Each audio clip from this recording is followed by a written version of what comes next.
Mahirap mapadaan ang sasakyan sa mga lupaing kalsada, mababato at mapuputik lalo na kung ang sasakyan na gamit mo ay hindi para doon at walang malawak na kakayahan para ipagsapalaran sa mga ganong klaseng kondisyon. Well, sa video na ito ay tatalakayin natin ang isang modelong may pambihirang kakayahang dumaan sa anumang klase ng kalsada.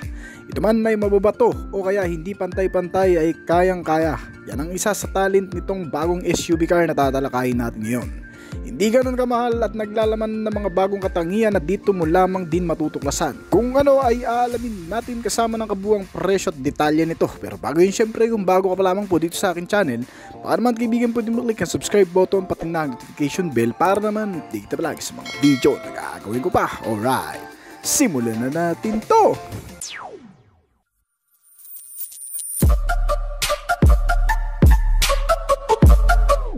Kamakailan lang ay naglabas na naman ang Japanese automaker brand na Suzuki Motor Philippines ng isang bagong SUV car na 4x4 dito sa Philippine market na tinatawag na Suzuki Jimny 5-doors 4x4 2024 model. At ngayong buwan ay may panibagong modelo na naman ang inilabas ng brand para sa kanilang bagong pambato na pang off-road na rin. Isang panibagong muling pagpipili ang SUV ng brand para sa off-road o kahit saang ride mang gamit ang modelong ito na tinatawag na Suzuki Grand Vitara 2024 model. Isang matipid at malakas na SUV ng brand na kayang gumanap at kayang i-downgrade ang ilang mga makakasabay nito sa aktwal. Ang Suzuki Grand Vitara ay isang subcompact SUV car na may maliit na economic powertrain na nagbibigay ng sapat na kakayahan para sa karaniwang gamit kagaya ng sa city driving, long ride at off-road trip.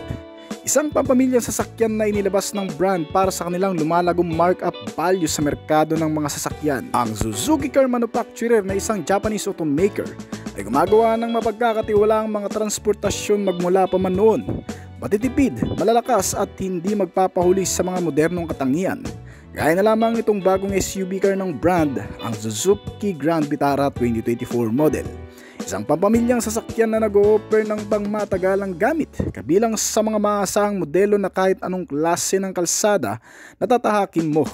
Meron itong matibay at mahusay na sariling estilo ng body type at kasama sa mga nagbibigay sa harapan nito ng sporty na itsura ay ang malaking chrome grille accent at honeycomb design bumper grille at may 17 pulgada ng mga gulong ito. Kasamang mga kulay itim na arko ng mga gulong o tinatawag na fender cladding. Kasama rin ang mga power folding adjustable side mirrors sa mga gilid nito na nagbibigay naman sa side profile ng magarang itsura. At sa bandang likuran, ang mga ilaw naman nito na may sarili ring disenyo na may kasamang rear bumper extension garnish at isang shark fin antena, kaya mas nagiging kumpleto ang sporty attire ng modelong ito. At ang natatanging 3-point trademark nitong bagong Suzuki Grand Vitara ay ang magagandang klaseng disenyo ng mga ilaw nito kabilang ang headlamp, daytime running lights, front fog lamp at rear fog lamp, mga side mirror integrated turn signal lamps, high-mounted third brake light at LED type na tail lamp na may pa-horizontal light bar na bumubuo sa panlabas na ilaw nitong Suzuki Grand Vitara at upang mas maging highlighted lalo na sa gabi. Nagbibigay din ng unique identity para makilala ang bagong modelo. At sa interior naman itong Suzuki Grand Vitara ay mayroon ding maaliwalas na practical cabin space. Ang material na ginamit sa paggawa ng mga upuan nito ay isang synthetic leather na may makakapal na komportabling foam. At para mas maging sopistikado pa ang itsura, ang dash panel at ang mga door trims ay may malalambot ding mga cushion na color silver at may double stitching na naka-synthetic leather coating din. Para kahit papano kung tatama ka man sa bahagi ng mga pintuan nito at sa harap na dashcams kung sakaling magkakaroon ng banggaan o kolisyon, ay hindi ka masyadong mapupuruhan dahil sa lambot nitong mga internal trims panels nito. Medyo class ang datingan sa loob nito kasi makikita mo mula sa kalitlitang bahagi nitong modelo ang mga mamahaling klase ng mga spare parts gaya ng interior handles, may mga ilaw sa ibaba at ambient lighting sa instrument panel ay nagdaragdag din sa pagiging elegante ng interior base nito. Bukod pa dyan, isang magandang klase rin sa modelong ito ang magkaroon ng isang panoramic sunroof. Mas gaganda at liliwanag ang surface nito sa loob at isang magandang singaw ng preskong hangin ay magkakaroon ng chance na malanghap natin habang nakasakay dito kapag nakabukas ang sunroof nito. Ang bagong SUV car Grand Vitara 2024 ay nilagyan din ng Suzuki manufacturer ng mga upgraded features technologies gaya ng 4G na wireless accessibility. Madali na lang makonect sa internet at mobile gadget, pati na ang laptop at tablets nito. Merong USB port, Apple CarPlay at Android Auto. Kasama ang mga GPS tracking ay nilagay din sa features nitong sasakyan. Highlighted sa modelong ito ang isang 9-inch size display infotainment system at may kasama pang heads-up display, parang hologram na makikita sa windshield kapag nakabukas ito. O diba? Mananatiling nakatuon ang mata ng driver sa harapan lang mismo nitong sasakyan sa sistemang ito. At bukod pa dyan, pinapaganda rin ng audio sound sa pamamagitan ng 6 na speaker na meron itong modelo. At ilan pang mga sistemang magpapakonvenience sa iyo kabilang ang malakas na aircon system with rear AC ventilator, heater at mga bottle and cup holder na marami dito sa loob. Central console armrest, nakaka-relax sa mahabang biyahe dahil pwede mong isandal dito ang iyong balikat o braso kapag ikaw ay gustong mag-relax. At mga console pocket, keyless entry na rin ito kaya push start button na lang tayo dito. At isa pa, meron din itong wireless charging system na pwede ka nang mag-charge ng gadget habang nakalapag lamang dito.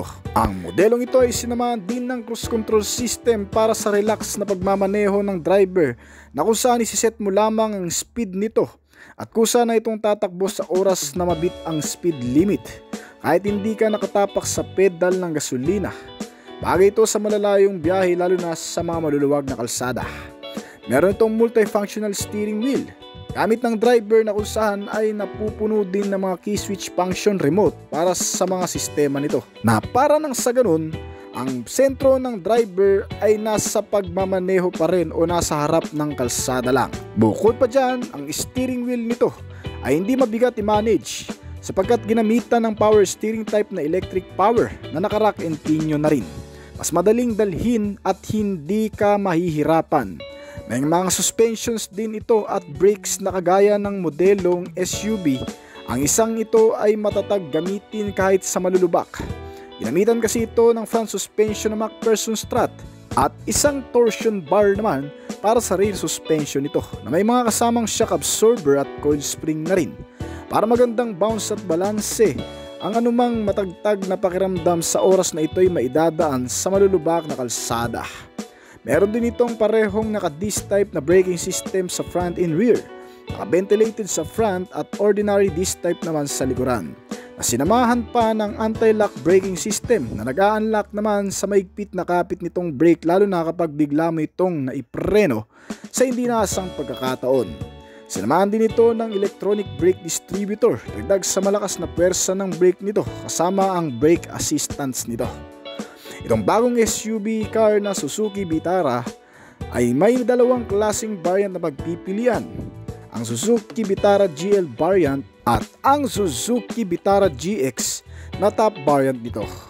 Alinman sa mga ito ay pinapagana ng isang 1.5 liter petrol gasoline engine, naka-inline 4-cylinder, 16-valve, dual overhead camshaft at meron din itong parehong variant ng isang hybrid powertrain sa makina na kung saan hindi lamang nakabase sa gasolina ang pagpapaandar dito kundi nakabase rin ito sa electricity power na nagagawa ng malakas na baterya nito na lithium-ion battery type. Kaya ang modelong ito ay talagang matipid din kumonsumo ng fuel at may kalakasan din ang arangkada dahil sa nagagawa nitong hybrid powertrain. Kaya nitong gumawa ng 102 horsepower sa kada 6,000 RPM at maximum torque na 137 Nm naman sa kada 4,400 RPM. Ang bilis nito ay umabot sa 175 km/h. Naka-automatic na rin ang transmission nito na may 6-speed variable gear shifting. Meron itong fuel tank capacity na 47 liters at kumukonsumo ng 16 to 20 km/liter. Not bad na rin kasi kayang i-outperform ang ilang mga SUV car natin dito sa Pilipinas sa performance level na nagagawa nito. Pwede kasing magamit sa off-road ang modelong ito at pwedeng pangsabak sa long ride. Higit pa riyan, pwede rin sa mga tabinging kalsada gamitin ito na siyang pinagmamalaki ng brand. At isa pa, nilagyan din ito ng marami pang mga safety features na makatutulong para maging ligtas ang bawat biyahe. Kagaya na lamang ng pagkakaroon nito ng speed sensing door lock. Ang mga pintuan ay otomatikong naglalak sa oras na mabit nito ang bilis na 15 km/h. Meron din itong advanced safety features na hill hold control system. Automatikong nag-activate ang hill hold control nitong sasakyan kapag naka-incline at na-detect nitong sensor sa accelerometer. Lalo na kapag binitiwan mo na ang preno sa mga pataas na kalsada o pababa, na kung saan pinapanatili din ito ang pagiging stable ng sasakyan sa ilang segundo para mabigyan ng pagkakataong makapagpalit ng gear shift o di naman kaya ay upang makontrol din ng maayos ang manubela nito. Meron din itong tinatawag na Vehicle Stability Control System. Ang sistemang ito naman ay nakatutulong para maayos at mabalanse ang pagmamaneho lalo na sa oras na may dadaan mo ito sa mga pakurbadang kalsada, mababato, mahahams at madudulas na klase na may matutubig pa. Dahil dito ay mananatili pa rin ang maganda at banayad na pagmamaneho sa mga ganong kondisyon. Sinamahan pa ito ng day and night rear view mirror na nag-auto dimming. Hindi ka masisilaw sa liwanag ng mga headlamps ng ibang sasakyan na nasa likuran mo kahit ito ay naka-high pa na tumama sa side mirror mo. Dahil dito ay hindi mawawala sa focus ang mata mo sa pagmamaneho. At meron din itong Suzuki Vitara ng 360 camera view para makita mo rin ng buo ang kapaligiran sa loob mismo nito. May mga kasama rin itong parking sensor, kaya hindi ka rin mahirapang mag-park kahit pa first time mo pa lamang mag-park sa mga masisikip na lugar. Kayang ibalanse ng modelong ito ang anumang klase ng kondisyon ng kalsada. Ito man ay tabingi, mababato, mapuputik, paahon at bababa. Sinamahan din kasi ito ng traction control system na para sa mga ganong kondisyon. Bukod pa dyan, ng ilan pang mga safety measure nito ay nakatutulong din para mas maging kampante ang bawat biyahe natin.